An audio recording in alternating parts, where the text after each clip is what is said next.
good afternoon, and thank you for coming to my talk. So the topic today is threat modeling, which is an infosec concept, is a process. Normally, it would be boring if you had to read about the process and try to apply it to your day jobs, but I will try to make it fun so you get something to think about when going home and trying to take on it, okay? So first, let's talk a little bit about me. Bárbara Teruggi. I'm a security architect.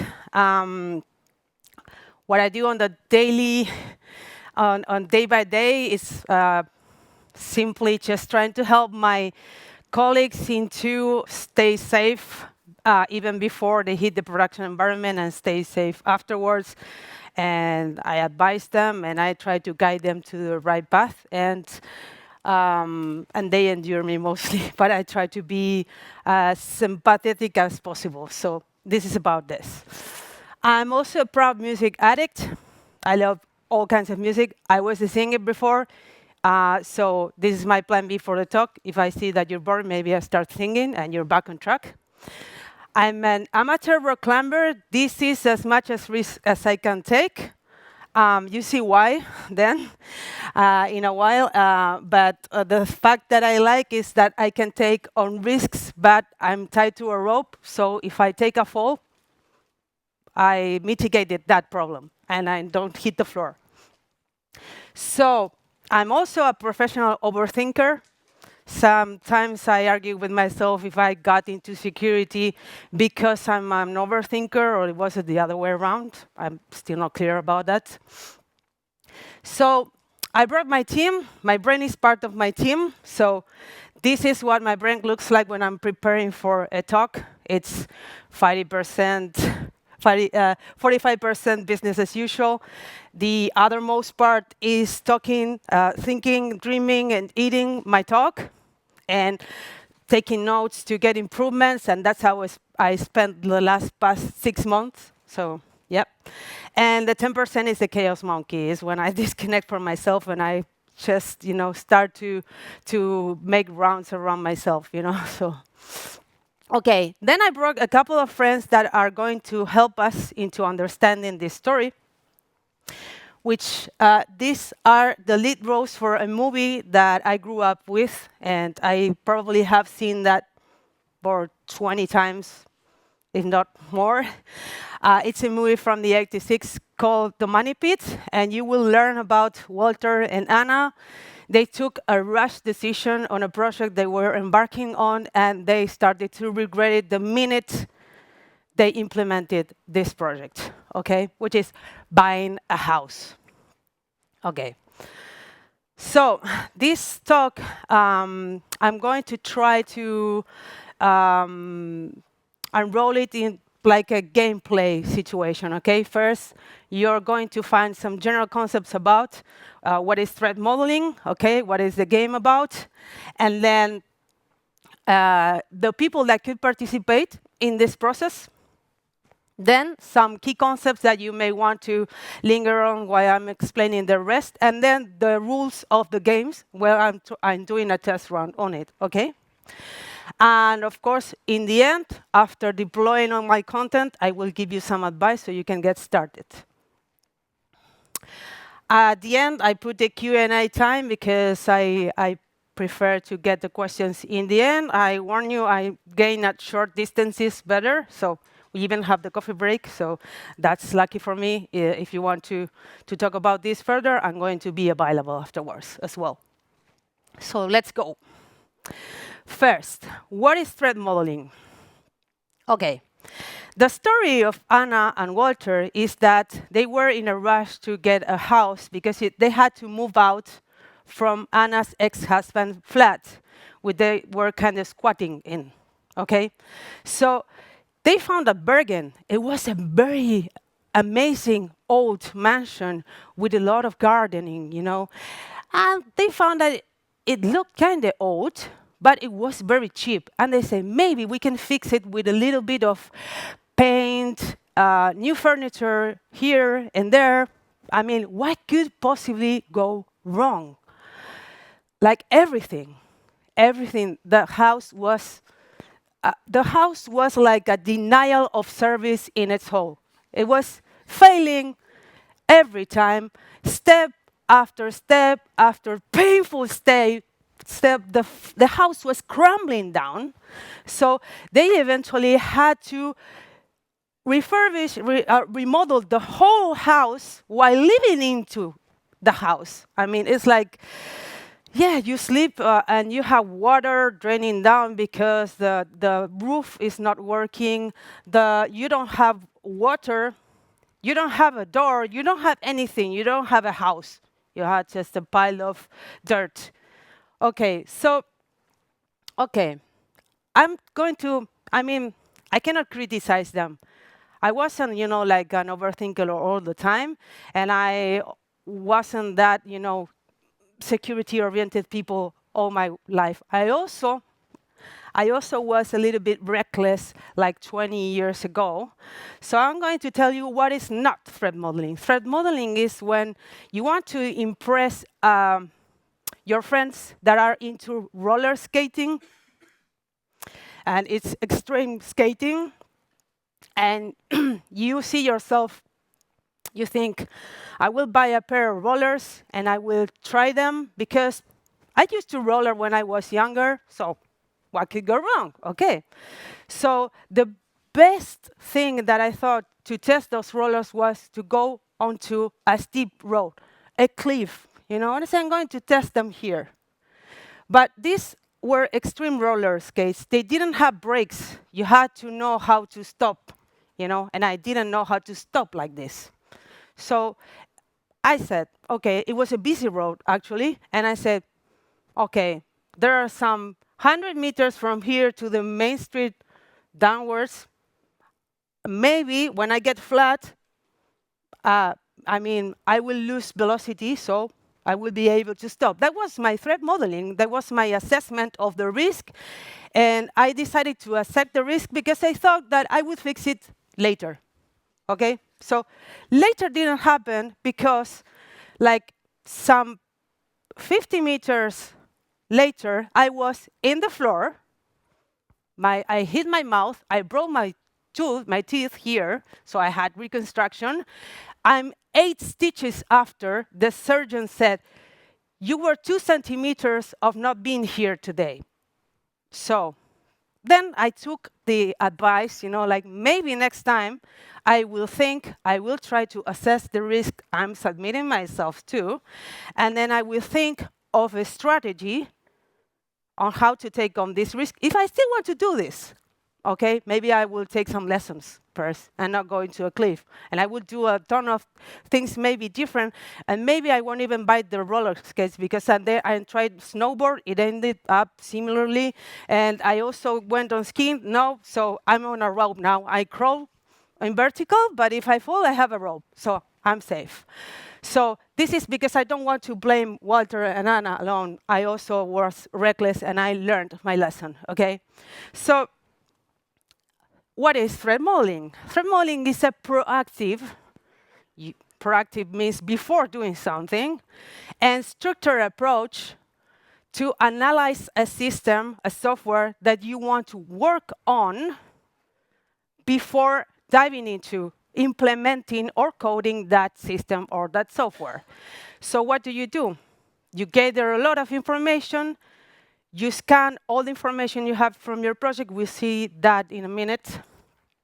And then you identify, you assess, you prioritize, and you mitigate the potential threats that you have found in the design of your system, okay? What is the end goal? To reduce the likelihood, this means the possibility that these threats get real, okay? And the impact of a security incident, which means the consequences. You are going to mitigate it. Be warned, zero risk doesn't exist. There's nothing such as perfection, and this applies to security. But there's some point that you will be happier with the outcome, okay? So you should have an exit criteria. There's some point that you have to stop overthinking it, okay? So Why threat modeling is important? I told you 2 stories, but in case, I'm going to repeat. If you don't believe me or Anna and Walter, you may be going to believe OWASP. Who knows OWASP? Who is familiar with? Okay, a lot of people in the room. Just to synthesize it, is a very happy place where people that want to learn about security and how to do things well to stay safer on the production environment go and have a lot of resources, a lot of information to absorb, and try it at their works. Okay, so OWASP has these top 10 lists, and in the 2021, think about that, 2021, we are in 2025, the thing got worse, but already in 2021, the top 4 was an insecure design as a reason for having a risk on your applications. Okay, so what was the advice? If we really want to move left and think about security, we had to start right from the very beginning. And using the threat modeling process is a way to accomplish that. You start thinking about security before you start walking towards production, okay? Because you may have a perfect implementation. If the foundation, which is the design, was wrong, you're doomed. Sorry, but it's that reality. You're doomed. So in the worst case scenario, it's game over. You have to start all over again, okay? So, okay, when should we threat model? That's the next question I need to answer. So if you think about the software development lifecycle, which has different phases where you plan, then you code, then you build, then you test, then you deploy, and then you release and you monitor, is in the first one when you are designing. When you are planning your project and you have a design, you should start threat modeling here, okay?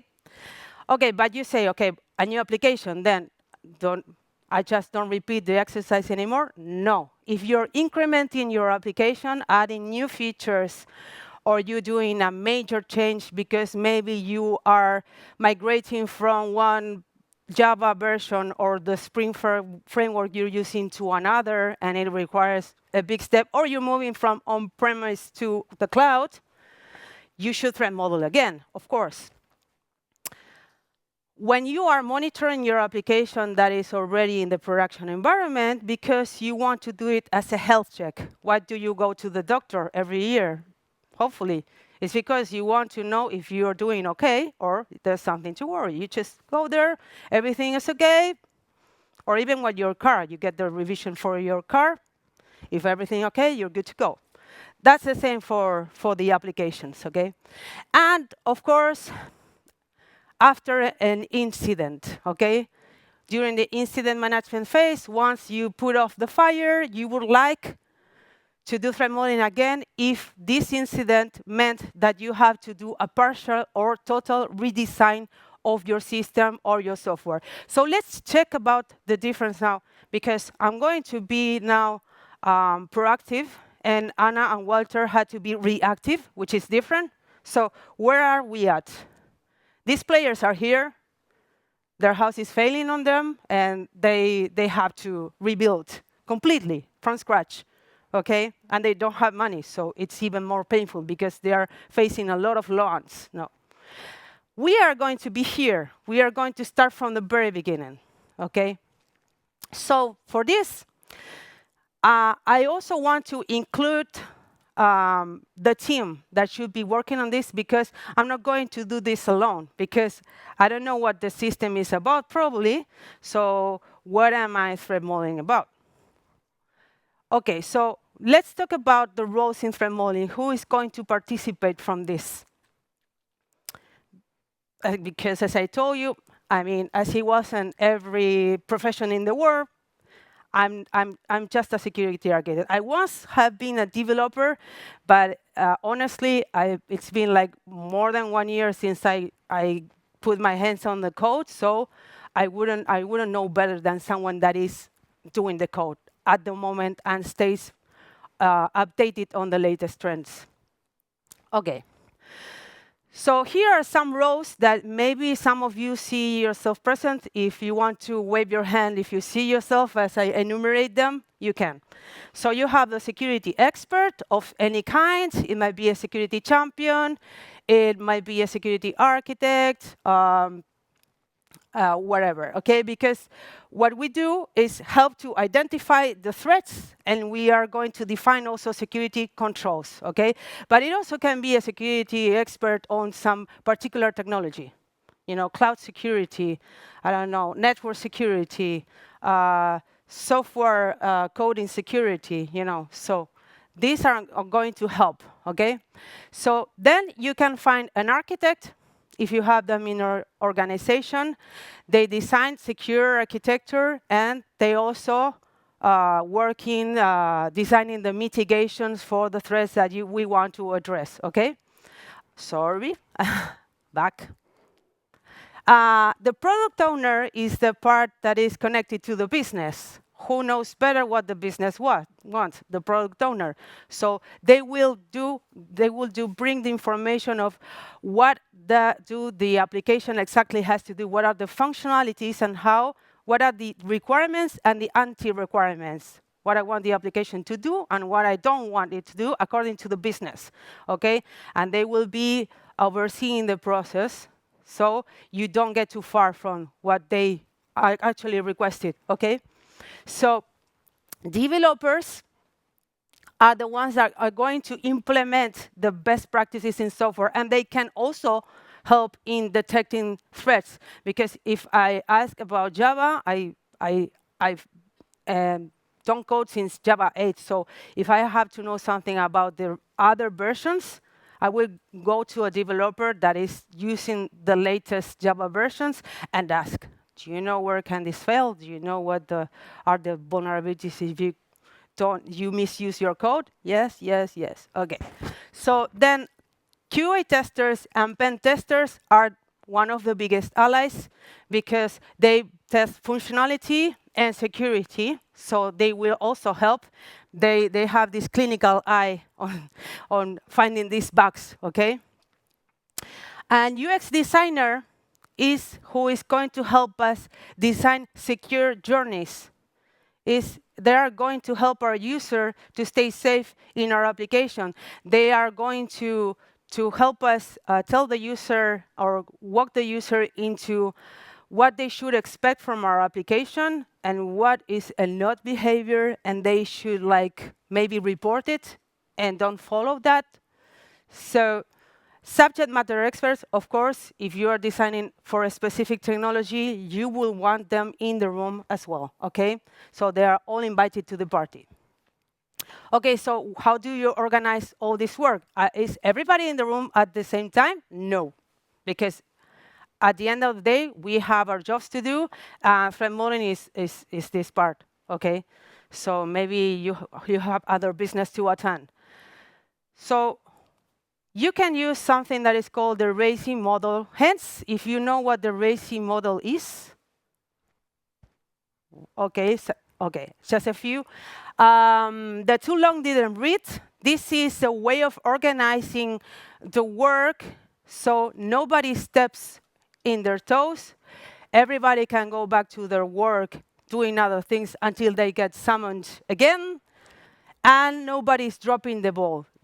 It's an acronym for responsible, accountable, consulted, and informed, okay?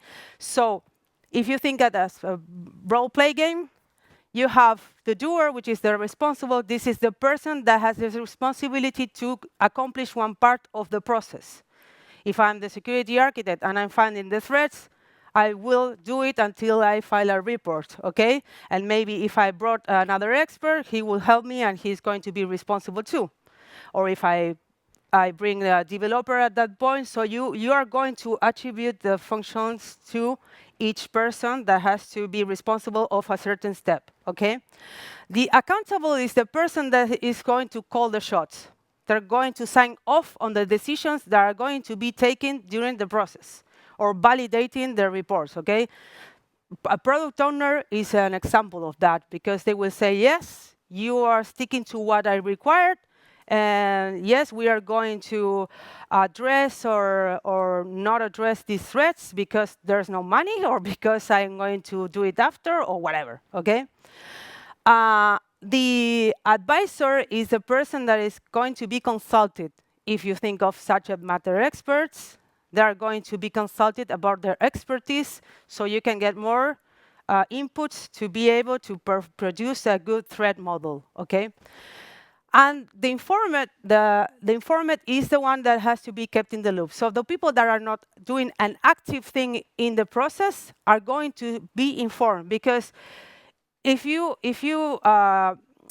there's a thing called context switching that we do every day. We are working in different things. So if we do one thing and then we forget about the process and we come later on, like the following week, and there was all this progress, I don't know what you're talking about. So I have to go and read everything. So you have to keep everyone informed if they're not present in that room, okay?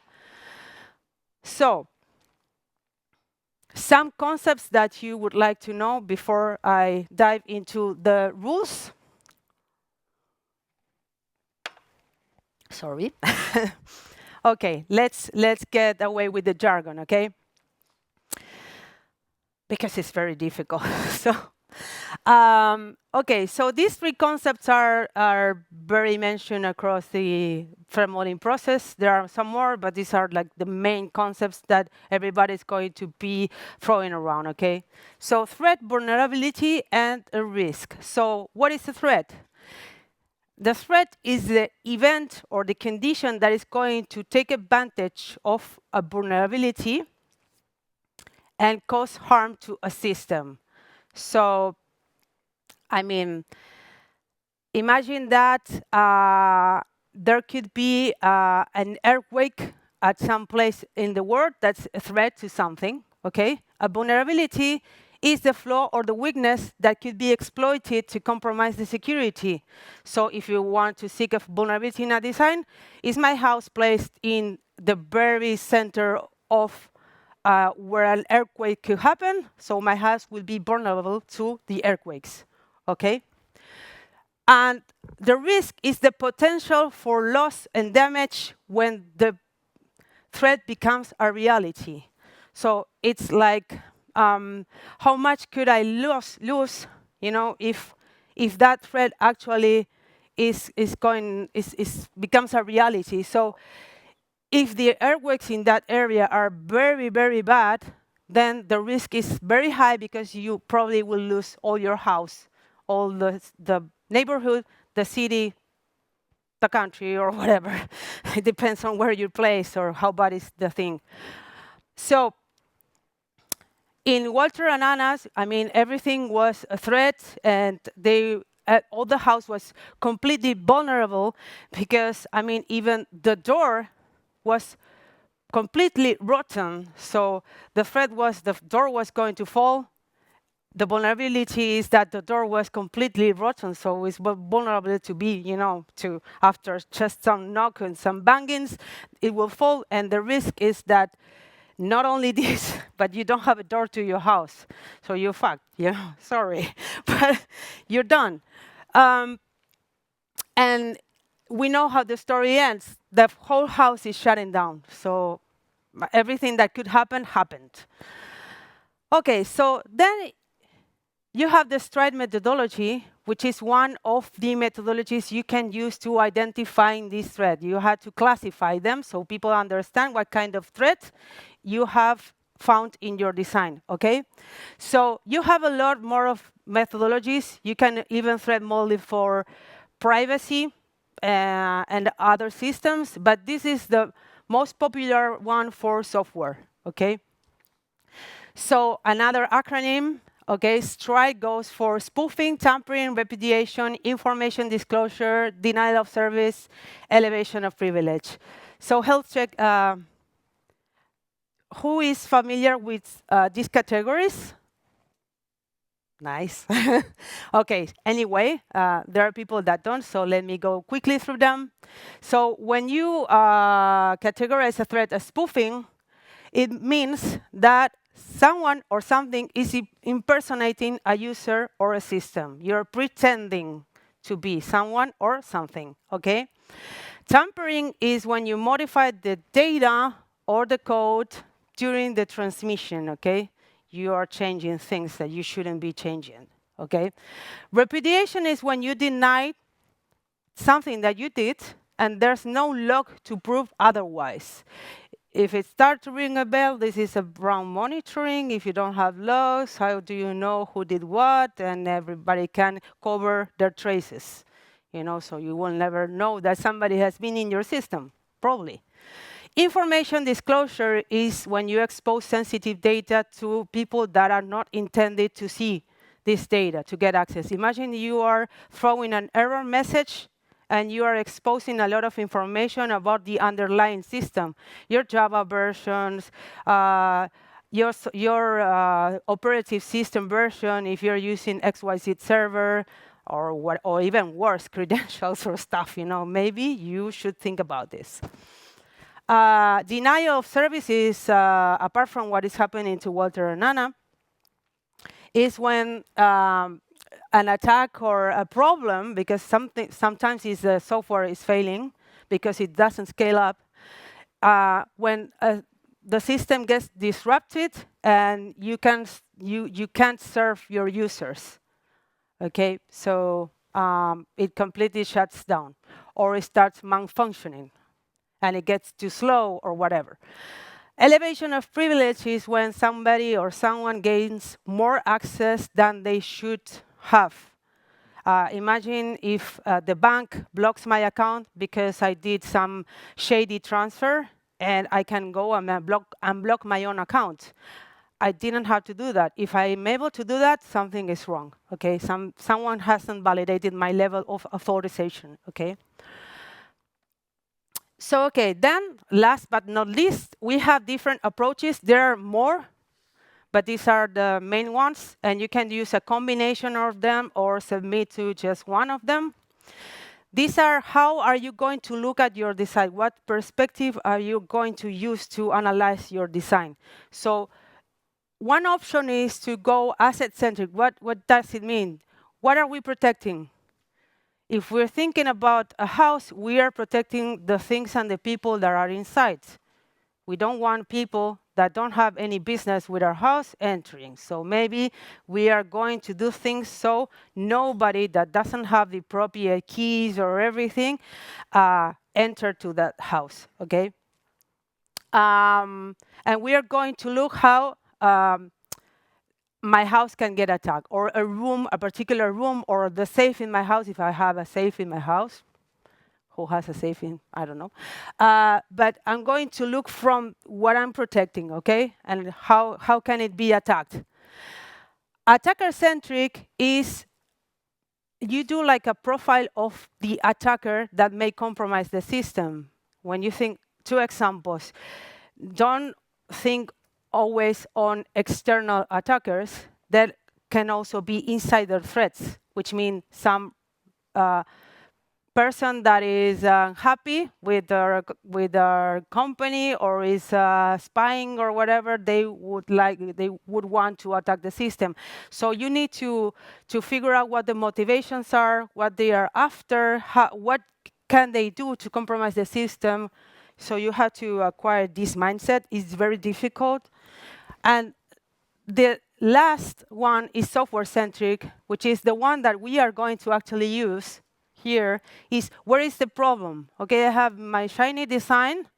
I do have my assets that I want to take care, but I want to think how my software can fail. How can it be attacked? What is the vulnerabilities that this is exposed to? Because my software may be giving ideas to attackers that didn't have that idea in the first place. So this is how we are going to focus now. So now we are going to learn how to play this game, which is following a 4-question framework.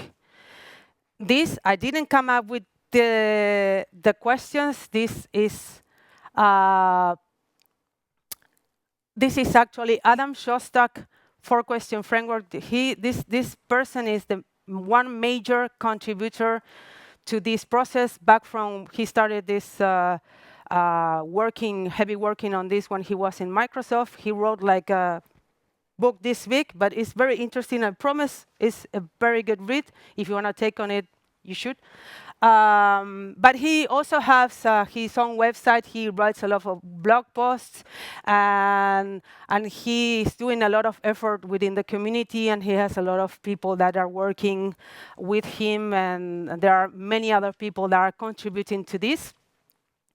And he came up with this 4-question framework, which divides the process into 4 stages. Okay, so the first one is, what are we working on? While our favorite couple are working on rebuilding their own house, what we are doing is building a digital house. And the first thing that we want to take care of is the door to a house. So we want to protect that door. We don't want nobody that we don't know who they are enters the house. Okay, so the first thing that we are going to do is the project scoping, which is decomposing all our processes in the different parts that is built on. Okay, so what information do I want to collect? What is the project type? And I'm working on a new application, a new feature of an existing application. Am I doing a reassessment of an application that is in the production environment? What type is the application? Web, mobile, desktop, all 3 of them. What functionalities do your application or future cover? In this case, as I already said, we are working on the door to our digital house. That could be whatever application you have, because you have to have a door to your application. This is the login module, okay? So, what technologies are you using? What languages, frameworks, tools, versions? Versions are very important, because older versions will have vulnerabilities that you don't want, so you have to think about that. Server infrastructure. Is the application running on-premise? Is it running on a private or a public cloud? This matters because you will behave differently if you are on-premise. I mean, in a room. That doesn't happen anymore, mostly. Well, smaller companies, I don't know. Private cloud, that happens more in big companies, and public cloud, okay? AWS or Azure or Google Cloud. Okay, so what are the internet-facing components?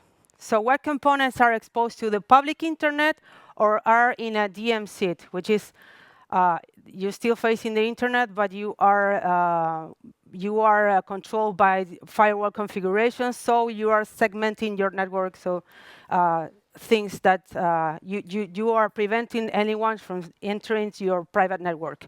You're isolating components. Compliance requirements, these are very important. I don't want to burst on this because this is a very long discussion, but threat modeling now is becoming more popular because the regulations that are being created across different countries are so strict that doing threat modeling helps you accomplish a lot of these norms, okay? So I think here in the UK, you have the UK GDPR, and if you are in business with European countries, you will face soon the Cyber Resilience Act that requires you to have like a stamp of something that is manufactured that can be operating in the European Union, and this is going also for digital products. So, and there are many more. So this is another reason for threat modeling. Data specifications, because a lot of the business has to do with data. Well, now we are playing with data. Okay, so the data types, the privacy requirements. This is the CIA triad: confidentiality, integrity, or availability. You need to assess what level of each of one of those you need to have in your data. So this is going to be very important because you are going to assess the risk of a threat happening based on this information.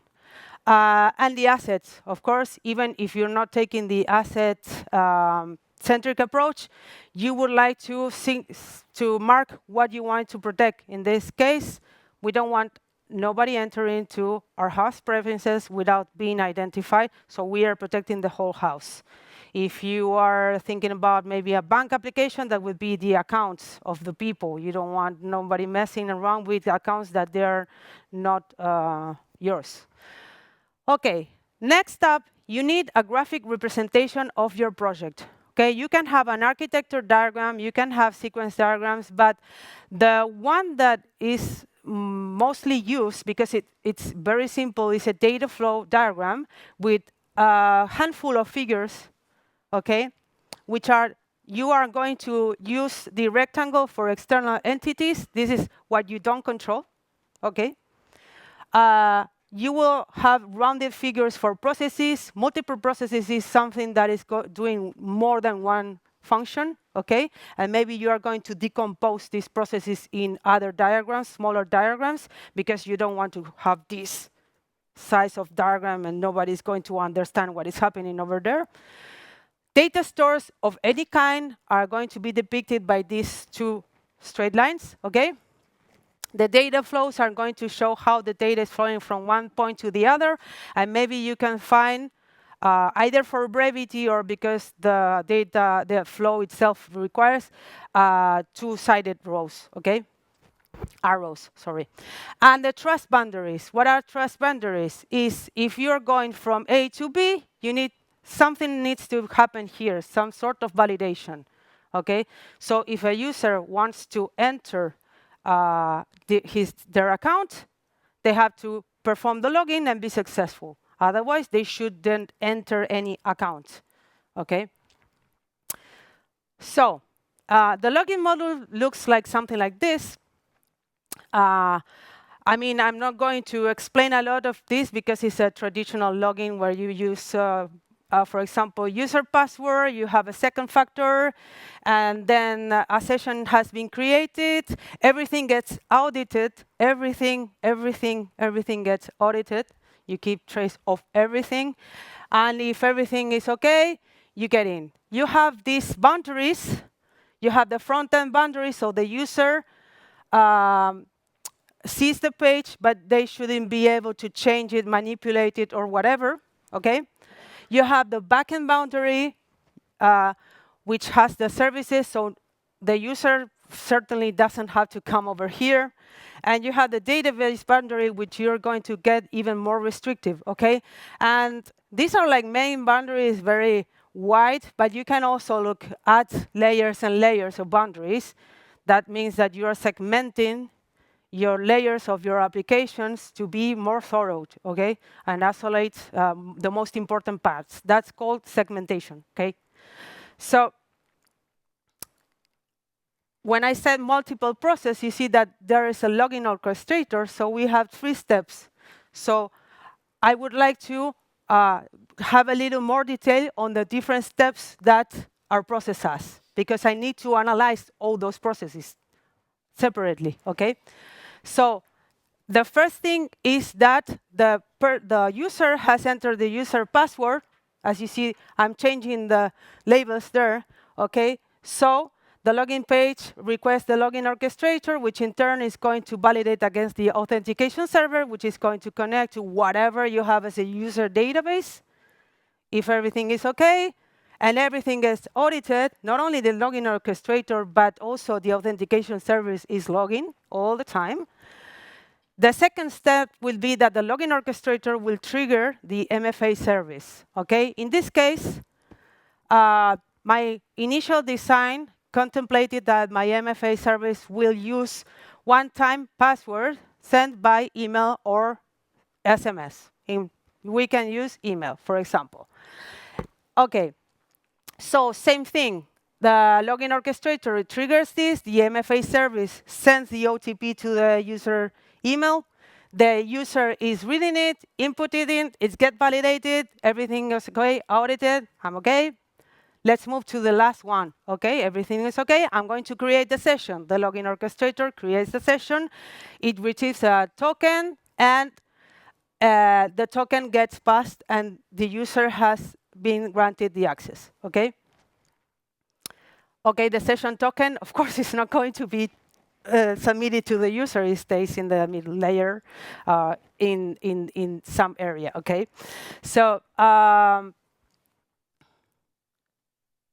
then you want to think what you already considered, okay? What are your planned security controls? So because nobody starts a design and don't think about security, I mean, normally you have some patterns, you have some things you already do in your systems. So you will have some existing controls that you have planned, okay? And they are going to be very important because when you're assessing the likelihood and the impact of the threats, you're going to take this into account, okay? So in my design, I have brute force prevention. I have comprehensive logging. Every action gets a trace, a log. I use strong password policies, and I do secure password management, okay? So I don't store them in plain text and in my database. I have MFA OTP controls. We are going to go to this section especially, so that's why I'm marking it on green. So I'm taking a lot of effort in preventing misuse of these OTPs, okay? And I'm also setting an expiration that should be enough for the user to be able to retrieve the code in the email or the phone, okay? So I'm using secure communication, HTTPS, TLS 1.3 on my website. And of course, I'm applying network security. I'm segmenting my network. I'm using web application firewall. I use network firewall configurations, intrusion detection and intrusion protection systems, etc. Okay. These controls need also to be tested once you implement it. It's not because you think that you're going to implement it and you implement it, you need to test them. Okay, everything that needs to be thoroughly tested. Okay, so now, question number 2. I have all this, so what can go wrong here? This is when we think how this design can be jeopardized, okay? So you do the threat enumeration. I'm throwing just a few examples. This table will be very long, but for brevity, I just giving some few examples. So here you identify these threats after analyzing all the information that you have and the data flow as a graphic representation of that. You categorize the threats using the STRIDE methodology, and you map the threats to attack libraries and resources from MITRE or OWASP, okay? For example, you can use CVEs, common vulnerability enumerations. You can use the OWASP top 10s, and you can use ones that are very interesting, which are the KPEG. I'm going to show you one of these. That they describe how possible threat could materialize, okay? So in this case, what is the risk here? What is the threat? That the MFA code gets stealed from the user. Okay, so the strike category would be spoofing, because if the attacker steals the MFA code, it's able to authenticate to a legitimate user. But you say, but only with that? No. Think that the attacks don't come in one thing only. This attacker may also have access to the user password, and with some methods, okay? It may be tricking the user into entering different websites and putting the password over there, or because they have access to a list of leaked passwords and they could try one after the other against different accounts and they got lucky with that one of them. Anyway, okay, so they could steal this code and they are able to authenticate as the legitimate user, okay? So spoofing happens. So how this KPEG looks. This is the common attack pattern enumeration. This is a resource from MITRE. I collapsed a lot of parts, but in a nutshell, it explains how identity spoofing can happen. It gives a description, the likelihood of the attack, um, what is the end goal, and some mitigation advice, okay? And what is the weakness associated to that attack? Is improper authentication, okay? That you didn't think through your design about your authentication. So the next thing is that you analyze this risk, okay? And you apply a score to this according to the likelihood to how easy it is to perform this attack to your system, to your particular system. And then what is the impact? The impact is very high because you can lose the user account, okay, to someone else. And then you do like a match. You think about these two things, and you assign it a risk score, also basing in what the controls that you already have in place.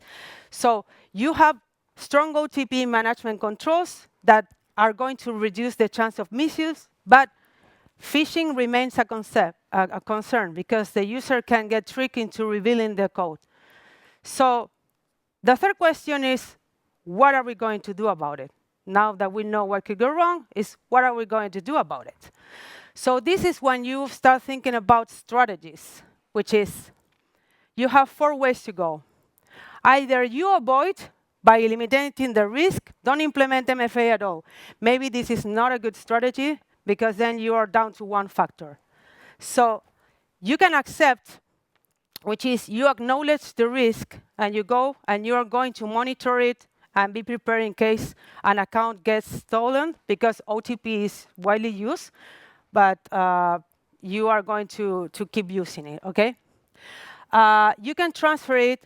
It means you educate your user into not click on suspicious emails, phishing, anti-phishing education, okay? And you will use your UX designers here so they can tell odd behaviors. You are going to say to your customers, hey, we're not going to require your credentials, so don't give it to anyone. That's probably one way.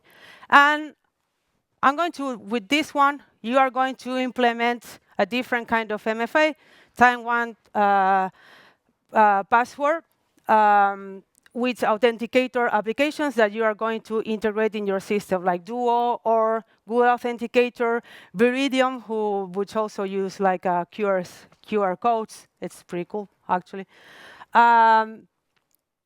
So after you decide your strategy for each threat, okay, you are going to see what are you going to do. So I decided that my mitigation strategy, because I decided to go with the mitigation part, is using this authenticator app integrated in my system, okay? So then I'm going to decide how I'm going to test it. I'm going to test using phishing and code replay attacks just in case. And I have a reference of somewhere, my cheat sheet of how can I test this control, okay? So the last thing that you want to do is to check on your job, okay? Did we do a good job on threat modeling? So the checkpoints are, during the design phase after question number 3, is what are we going to do about it, you ensure that the final design meets, aligns with the initial plan, or you are going to rethink your documentation. You're going to update the design or everything, okay? You are going to validate with the stakeholders that the final design meets the functional requirement. Have you gone too far from the requirements that were initially planted by the product owner? And you will determine if iteration is needed, and you're going to repeat the process if you miss something. In the testing phase, remember the software development lifecycle, in the testing phase, you're going to verify that all security controls are implemented. You're going to execute the security test. And if you miss something, back to the drawing board. After the deployment phase, you're going to rerun security tests again. You're going to conduct a retrospective, documenting the challenges that you have gone through during the process. And you're going to determine if you missed something, and you're going to repeat the process. It's back to the drawing board. Again, if you do have to do that 3 times, then there is more material for the retrospective. You have something to learn, but it's okay. You will get better next time and next time Okay, so okay, final advice. I don't know if I I went out of time, so I don't know. I can go final advice afterwards. So thank you. Yep. I got.